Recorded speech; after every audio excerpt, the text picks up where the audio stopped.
I am not a man who has ever needed anyone. That is what I told myself the night it all began. The night the Marquis de Versailles' party arrived at Ashcroft Hall with their lawyers and their leather satchels and their insufferable pride, and my world fell apart in the span of 40 seconds. I am Edmund Calloway, the Duke of Corvelane. I have commanded cavalry in 3 campaigns and outmaneuvered half the lords of England across a baize-covered table. I have been called cold. I have been called ruthless. I have been called the most feared nobleman north of the Thames, and I did not lose sleep over any of it. Power is not given. It is built, brick by hard brick, in silence and discipline, and I had been building mine for 20 years. What I had not built, I confess, was a French vocabulary suited to international trade negotiations.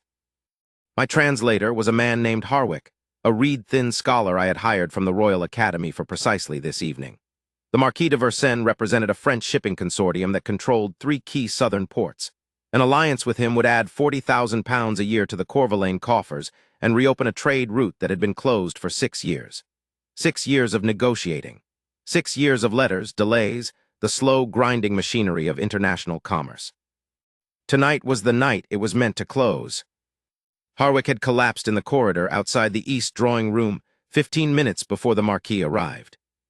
Gout, my physician, informed me with the expression of a man informing a general that he had misplaced the cavalry. Acute, sudden, entirely incapacitating. I stood in the corridor with my physician's report in one hand and £40,000 a year slipping through the other, and I thought, there is no one in this house who can do what Harwick does. There were 9 other guests present for the evening, a dinner party arranged around this negotiation, a social cushion meant to ease the formalities. Lords, their wives, a countess or 2. Decorative, conversational, entirely useless. And then one of my footmen cleared his throat. "Your Grace," said Fellows, with the careful voice of a man walking on ice, "I believe Lady Strathmore's companion speaks French, though I would not swear to more than that." I looked at him. A companion. "Yes, Your Grace." I did not say what I was thinking, which was that a lady's companion was not a diplomat, was not a scholar, and was not someone upon whom one staked a 6-year negotiation. What I said was, "Bring her to me." Her name was Miss Cecily Vane. I knew the name in the vague way one knows the names of furniture. She had been pointed out to me twice in the previous hour, both times at the margins of the room where companions tend to gather, near walls, near doors, in that particular radius of invisibility that society has assigned to women past a certain age who have not secured a husband. She was 31, I later learned. At the time, I merely registered that she was plain dressed in dove gray, that her dark hair was pinned simply, and that she possessed the quality I have since come to associate with great reserves of character, the ability to be entirely still in a room full of noise. She did not curtsy when Fellows brought her to me. She dipped her chin precisely once. "Your Grace." "You speak French," I said. I was not kind about it. I was, in fact, abrupt to the point of rudeness because I had £40,000 riding on the next 3 hours and very little patience for preamble. "Yes," she said. "How well?" She looked at me. She had gray eyes, I noticed that, despite myself, and they held the precise quality of a person who has been underestimated so many times that the underestimation no longer affects them. It simply passes through. "Fluently," she said. "My father was Professor Vane of the Royal Academy of Languages. I was his translator from the age of 14. I had not heard of Professor Vane. I would learn later that he had been a man of extraordinary gifts and very little money, and that Miss Cecily Vane had spent her girlhood as his shadow, his instrument, and eventually his equal in 6 languages before his death had left her without income or standing and pressed her into service as a companion to Lady Strathmore. I did not know any of this standing in the corridor with the Marquis's carriage pulling up outside. I only knew that she said, fluently, in a tone that did not invite doubt. "The Marquis de Versailles' party is French. His chief counsel is Belgian, which means Brussels French with a Flemish undertone. His trade attaché has spent 10 years in St. Petersburg and is likely more comfortable in Russian if the negotiation turns contentious. I need someone who can follow all 3. She did not blink. "I can follow all 3. "You're certain?" "Your Grace," the gray eyes held mine. "I have not said anything to you this evening that was less than certain." I had been talked to in that tone by very few people in my life, and they had all been men of considerable rank. It stopped me just for a moment. Then I said, "Come then," and walked toward the east drawing room, and she followed without another word. What happened in the next 3 hours I have replayed in my mind more times than is entirely rational for a man of my constitution. The Marquis de Versailles was charming in the particular French way, elaborate, formal, laced with flattery that meant nothing. His chief counsel, a thin Belgian named Lacroix, was the one with teeth. He spoke in rapid, clipped phrases and watched my face for comprehension, clearly calculating how much he could obscure behind his Brussels accent. I had seen this before. It is a tactic. Miss Vane leaned slightly forward in her chair. She had been placed at a small table to my right, which I had improvised on the spot, not knowing quite what to do with a companion at a diplomatic dinner, and she caught every word. Her translations were quiet, precise, delivered almost at the cadence of the original speakers, not a summary, a rendering. Lacroix made a clause proposal in such rapid Flemish-tinged French that I caught perhaps a third of it. I glanced at her. She leaned toward me and said, in a voice pitched for my ear alone, "He is proposing a port exclusivity clause. It would lock Corvelane out of the Calais route for 12 years in exchange for a premium on the Le Havre berths. The premium sounds significant but is outpaced by inflation at the current rate. He is expecting you not to have understood the exclusivity." I looked at Lacroix with what I am told is my most settled expression, and I said, "I understood the exclusivity, Monsieur Lacroix. Perhaps we might discuss the Calais clause separately." The Belgian went very still. The Marquis laughed, a genuine laugh, surprised and delighted. "You have sharper ears than I credited, Your Grace." I said nothing to that, but under the table, out of sight of the assembled party, I turned my palm upward on my knee, a small, private gesture, the only acknowledgement I could make, and I saw, from the corner of my eye, Miss Cecily Vane allow herself one breath of something very close to satisfaction. The Russian moment came later, when the trade attaché, a heavy-set man named Petrovsky who had spent the dinner course in studied silence, suddenly produced a counterclause document and began explaining it in rapid St. Petersburg Russian that he clearly expected no one present to parse. I watched Lady Strathmore's companion turn her head toward him as one turns toward a piece of music one has always known, and then she said quietly, without any particular drama, "He is proposing a 3-year grace period on the exclusivity, in exchange for a first refusal option on any Corvelane grain shipments through Odessa. It is actually a reasonable counter. He did not expect to be understood." Petrovsky had gone pale. The Marquis de Versailles looked at Miss Vane for the first time, truly looked, not the polite glance one gives a room's furniture, and said in French, "Who is this remarkable woman?" I answered before I had quite decided to. "She is Miss Cecily Vane," I said. "She is the daughter of Professor Vane of the Royal Academy, and she is the most useful person in this room." I saw Lady Strathmore, sitting across the table in a gown that had cost more than most men's yearly incomes, go very slightly rigid. Lady Strathmore was among those who had seated her companion near the servants' wing at every previous dinner they'd attended together. I was later told she had once said, in a drawing-room full of people, that Miss Vane was remarkable for a woman of her situation, though of course one couldn't take her seriously in any practical sense. I did not know this yet, but I watched her expression and I filed it away. The negotiation closed at 9:30. I will not belabor the point. It closed favorably. The exclusivity clause was struck. The grain option was counter-proposed and accepted. The Marquis, to his considerable credit, had the grace to acknowledge as he signed that the evening had been more candid than he'd expected. Lacroix looked as though he'd swallowed something unpleasant, which I found deeply satisfying. And while the lawyers gathered their papers and the footman brought in the port, and the other guests congratulated themselves on a pleasant evening whose actual stakes they had largely not followed, I looked across the room for Miss Cecily Vane. She was at the margin again, the wall near the door, back in her radius of invisibility, hands folded, watching the room with those still gray eyes. She had not waited to be thanked. She had simply receded, as she had no doubt receded her entire life, back to the background, back to the place society had told her was hers. Something went very wrong in my chest at the sight of it. I excused myself from the Marquis's continued conversation and crossed the room. She saw me coming and did not move.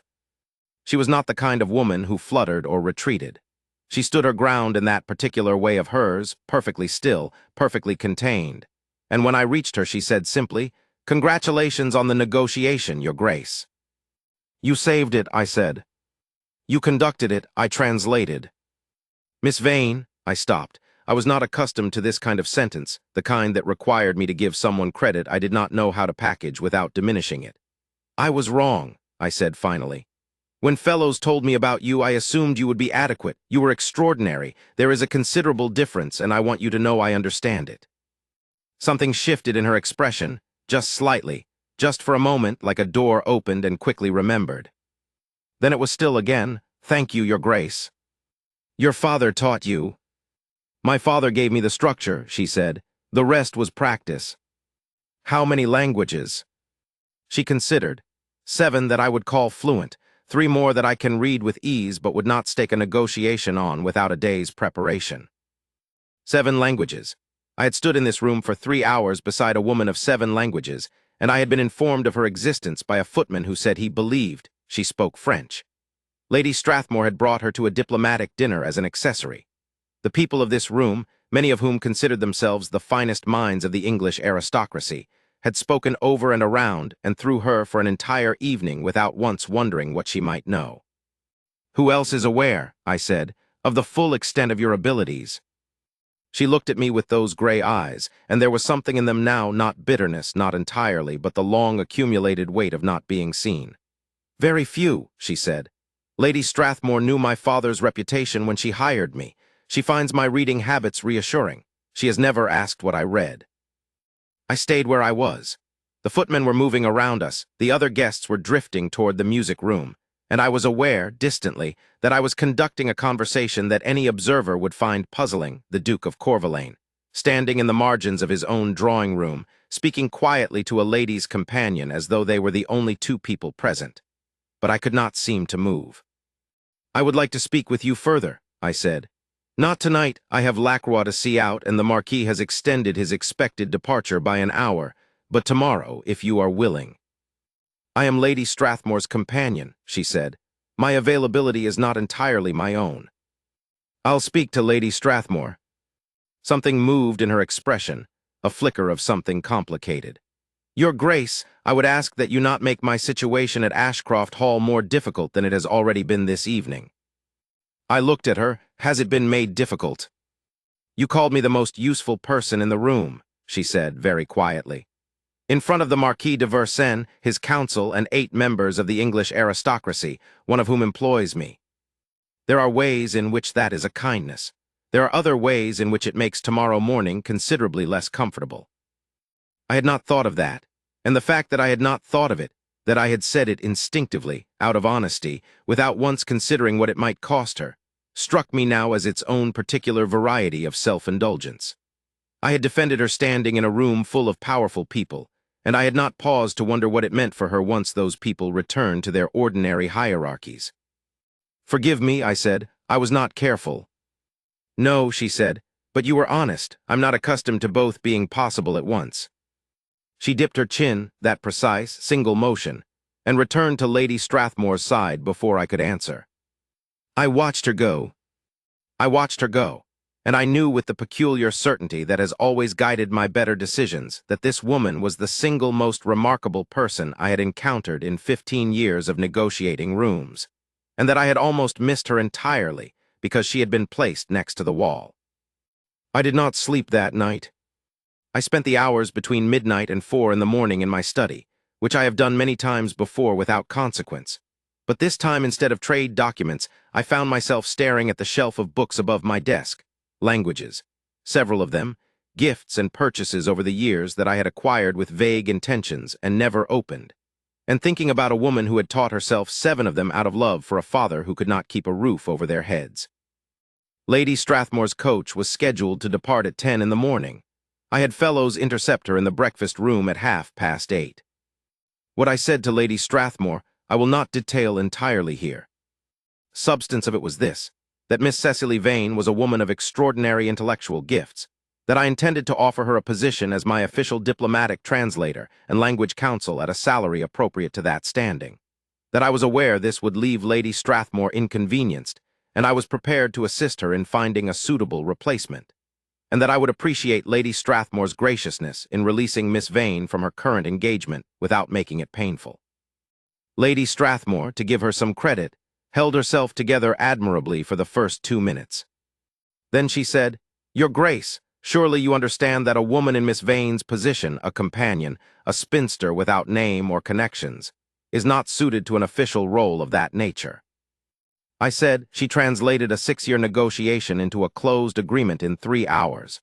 I find her exceptionally suited. "The optics," said Lady Strathmore. "People will talk." "People always talk," I said. "In my experience, they prefer a target who cannot answer them. Miss Vane, I think, can answer them in 7 languages. Lady Strathmore did not have a response to that. She excused herself with great dignity and went upstairs to inform her companion that her employment was, as of that morning, concluded. I had not anticipated what came next. Miss Cecily Vane appeared in my study at 9 o'clock with her hands folded and her traveling cloak over one arm, and she looked at me with an expression I can only describe as controlled containment. A great deal of feeling held very carefully in place, and she said, "I understand you've arranged my dismissal, Your Grace." "I've arranged your elevation," I said. Lady Strathmore would not characterize it that way. Lady Strathmore is not the relevant authority. She set her cloak over the arm of the chair without being invited to sit, and she said, levelly, "I would like to understand what you are proposing before I agree to anything. I have been in other people's houses long enough to know that a generous offer requires close reading." I nearly smiled at that. I did not because I was not yet in the habit of smiling in serious conversation, but the reflex was there. "Sit down, Miss Vane," I said. "I will tell you exactly what I'm proposing. Nothing in it requires you to agree to anything you find unsuitable. You are free to refuse." She sat, she looked at me with those gray eyes, and I told her. The position was real. Official diplomatic translator and language counsel to the Duke of Corvelane, with access to my correspondence, my negotiations, and my considerable network of international trade and political relations. The salary was 3 times what Lady Strathmore had paid her. She would have her own rooms at Corvelane House in London and at Ashcroft Hall. She would travel as required. She would be addressed as she deserved to be addressed, by me and by everyone in my household. She was quiet for a long time when I finished. Then she said, "And what do you want in return?" "Your expertise," I said. "Your judgment, your 7 languages." "Nothing else." I looked at her. I had spent the night understanding several things about myself, and one of them was that I wanted a great deal more than her 7 languages. I was not yet prepared to say so, because I have always believed that the things worth saying deserve to be earned first. But I also would not lie to her. This woman had read beneath every surface in that negotiation room with perfect accuracy. She would read beneath mine as easily. "I want your honesty," I said finally. "I find that I am surrounded by people who tell me what I wish to hear, and I am very tired of it. You told me last night that I was not careful. No one has said that to me in years. I find I want more of it." Something in her expression opened, carefully, slowly, like a window in a house that has been shuttered for a long time. She said, "You want someone to argue with you." "I want someone whose arguments are worth having." She looked at me a moment longer. Then she said, "My Russian is stronger in the written form. I can translate spoken Russian, as you saw, but for formal written documents I would want additional preparation time." "I'll note it," I said. "Do you accept?" "I accept the professional terms," she said precisely. "The rest I will reserve judgment on." I did not ask her what she meant by the rest. I knew what she meant, and I found, to my own considerable surprise, that I did not mind waiting for it. I have always been a man with a plan, and patience had never been a virtue I'd had occasion to develop. But sitting across from Cecily Vane in my study, while the morning light came through the east window, I found that I was not in any particular hurry to reach the end of this particular conversation. The months that followed were the most useful of my professional life, and the most disorienting of my personal one. She was everything she had promised. In a Frankfurt trade conference, she translated 4 languages simultaneously across a table of 12 men, several of whom spent the first hour attempting to test her by slipping into regional dialects and colloquialisms, and each time she caught it and rendered it with a crisp, quiet accuracy that left them blinking. One man, a Prussian merchant who had never spoken to a woman in a professional capacity in his life, said to me afterward in German, Your interpreter is extraordinary." "Where did you find her?" I said. "She was standing near a wall at a dinner party." He looked at me as though I had said something incomprehensible. I had meant it to be an indictment, and he had received it as a pleasantry. I let it pass. At Corvalane House, she reviewed my correspondence and flagged 17 errors of diplomatic nuance across 3 months of international letters. Errors that might have been costly, several of which had already been sent, and one of which she composed a careful corrective follow-up that saved a relationship with a Roman import house that had been on the edge of collapse. She worked with the door to her office open, and she had a habit, when thinking, of tapping one finger very quietly against the arm of her chair. And I found, after the first 2 weeks, that the sound of it from the corridor was something I had begun to locate deliberately in passing. I did not say this to anyone. I said very little to her. At first, that was not professional. The professional was easier. It gave us a structure, a perimeter, a reason to speak without requiring that I know how to speak in any register but the transactional. And she seemed, for her part, to prefer it. She had been burned enough by other people's houses to keep her own counsel, and I respected it. I watched her, it is the word, watched her work and speak, and hold herself with that particular quality she had, that perfect stillness that was not coldness but the opposite of it. Something very alive, very present, held very carefully in place. She argued with me precisely as I'd asked. About the Frankfurt terms, she thought I'd conceded too quickly on the grain clause, and she said so, with the small chart she'd drawn up comparing 3 years of Prussian trade data. She was right. About the Rome correspondence, she told me my letter had sounded like a man defending territory rather than building an alliance, and I had been briefly, privately furious before I read it again and knew she was correct. She never said "I told you so." She simply moved on, which was, I found, infinitely more effective. The moment everything shifted was in November, at Lord Hartley's autumn gathering at Hartley Park. Lady Strathmore was present. She had, in the month since Ashcroft Hall, apparently found much to say on the subject of Miss Cecily Vane. What she had said I had not heard directly. I had heard its echoes in the way certain women looked at Cecily in doorways, in the slight pauses in conversation when she entered a room, in the particular careful distance that had formed around her at the Hartley gathering like a ring of cold water. I was across the room when it happened. I saw it clearly because I had by this point developed the habit of knowing where Cecily Vane was in any room I occupied. She was near the fireplace, speaking to a younger woman, a visiting relation of the Hartleys, I believed, and Lady Strathmore had arrived at her elbow with 2 other women and said something. I could not hear the words across the room, but I could read the effect. Cecily's expression did not crumble, it did not even flicker visibly. She simply went very, very still. The younger woman she'd been speaking to glanced at Lady Strathmore and then, quietly, stepped away. Just stepped away, as though an instruction had been given. The group moved on. Cecily was left alone by the fire, perfectly erect, perfectly composed, hands folded in the way they always were, and for a single moment she looked across the room. She did not look at me particularly. She looked at the room in the way of a person recalibrating their bearings. But I was looking at her, and I caught it. I was moving before I had constructed a plan. I crossed Hartley Park's main drawing room at a pace that, I was told afterward, cleared the foot traffic with impressive efficiency. I reached Lady Strathmore and her 2 companions where they had settled near the window. Lady Strathmore looked up at my arrival with the expression of a woman who has been expecting either a bill or a confrontation and cannot determine which. "Lady Strathmore," I said, my voice was perfectly level. "Your Grace." She dipped into a curtsy with the practiced grace of 40 years in drawing rooms. "I could not help but observe," I said, "that you paid your respects to Miss Vane this evening." "I did," she said carefully. "Good," I said. "Allow me to return the courtesy." I turned to the 2 women with her, a baroness I knew slightly and a countess I did not, and I said, clearly enough to be heard by the half-dozen people nearest us, "I should like to introduce you, if you are not already acquainted, to Miss Cecily Vane, who serves as my diplomatic translator and language counsel. She speaks 7 languages fluently and is the most accomplished woman of my professional acquaintance. I mention this," I continued, "because I have noticed that certain persons in this room appear to be under a misapprehension about her standing, and I wish to correct it." There was a silence of the kind that I have learned to read as very satisfying. Lady Strathmore's color had risen considerably. The Baroness was looking between her and me with wide eyes. The Countess had the good sense to say, quietly, "I was not aware of Miss Vane's credentials. I would be delighted to be introduced." I turned. Cecily was 3 feet away. She had come to stand just behind me, not because I had summoned her, but because she had seen what was happening and had chosen to be present for it, which was entirely typical of her. She was not trembling.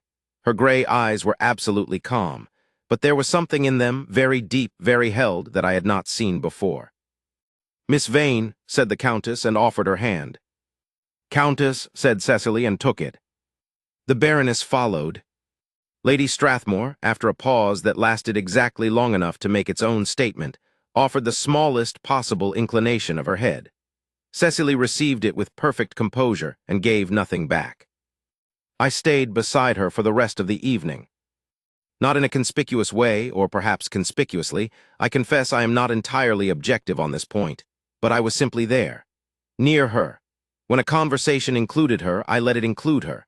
When someone addressed her with the slight diminishment that the room had apparently been practicing, I asked them a question that redirected the register.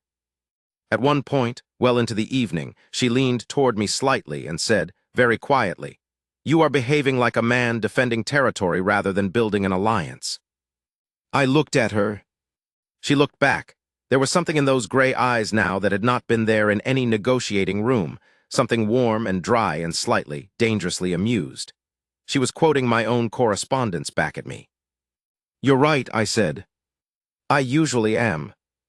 "I know." "Then why are you doing it?"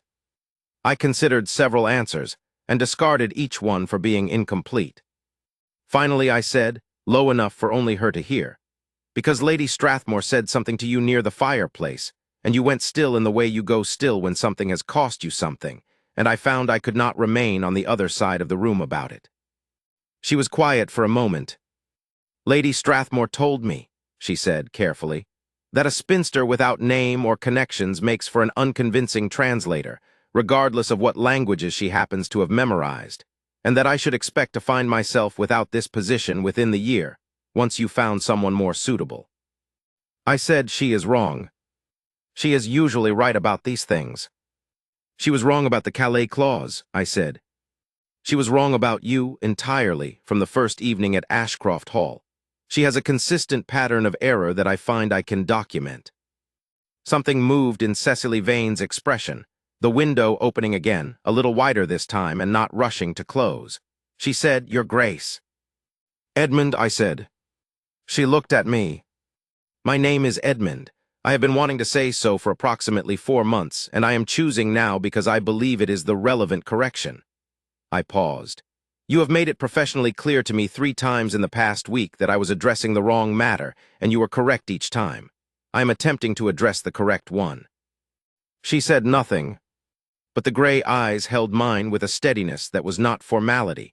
It was something considerably more open than that.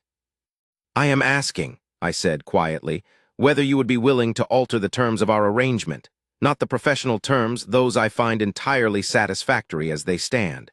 The other terms, the ones you said you would reserve judgment on." "When I said that," she said, "I was not certain what the rest would look like." "Are you certain now?" She looked at me for a long time. The drawing room of Hartley Park hummed and glittered around us, and I do not think either of us was particularly present in it. Finally she said, "I think I have been certain since November the 3rd, when you told Lord Richter that the corrective letter to Rome was your own idea."